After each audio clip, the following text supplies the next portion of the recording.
At dawn on May 10, 1940, the silence of Western Europe was shattered by the roar of hundreds of German aircraft. Within hours, one of the largest military offensives of the Second World War was underway. More than 1 million German troops, supported by thousands of tanks, armored vehicles, and nearly 2,000 combat aircraft, surged across the borders of the Netherlands and Belgium. Despite fierce resistance, Dutch and Belgian forces were overwhelmed by the speed and scale of the assault. Wave after wave of German bombers struck bridges, railways, military positions, and cities.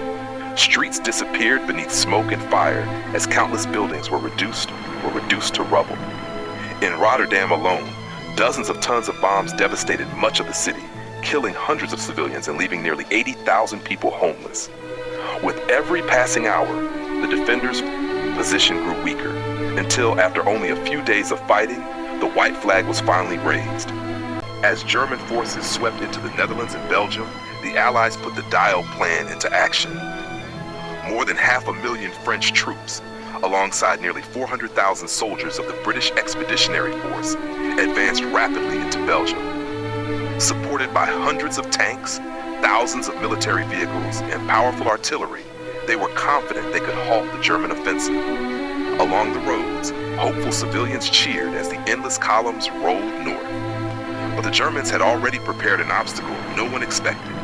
As the Allied armies advanced, they encountered an unexpected obstacle. The roads were overwhelmed by thousands of frightened civilians fleeing the fighting. Military convoys slowed to a crawl, supply lines became congested, and carefully planned timetables began to collapse.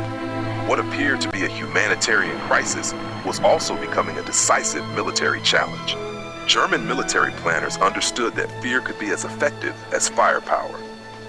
This wartime animation illustrates the strategy: bombing towns and villages to trigger mass panic, then using low-flying aircraft and machine gun fire to drive civilians towards selected roads. Those streams of refugees would soon cross the very routes the Allied armies needed to use. The German offensive of May 1940 created one of the largest refugee crises in European history. During the campaign in Belgium, the Netherlands, and France, an estimated 8 to 10 million civilians were displaced. German forces advanced and Allied defenses collapsed. Belgium had a population of around 8 million people in 1940, and the German invasion forced a large number of civilians to abandon their homes as the fighting spread across the country.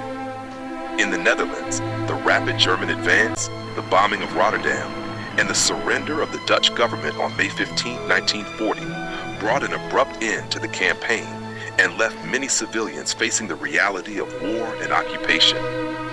The destruction left behind was widespread. Towns and villages across the region suffered damaged buildings, destroyed infrastructure, and the disruption of everyday life. For many communities, the war meant the sudden loss of homes, work, and security they had known for years. The events of 1940 marked a turning point for Western Europe. Millions of people would now live under German occupation, facing new restrictions, shortages, and uncertainty about the future. The rapid German victory changed the political map of Europe and opened a darker chapter of the Second World War. Belgium's military resistance lasted only 18 days, from May 10 to May 28, 1940, before the Belgian army surrendered. The speed of the defeat shocked Europe and demonstrated the power of Germany's new method of warfare. These images are more than a record of military events. They are the story of ordinary people whose lives were transformed forever by a conflict they never chose.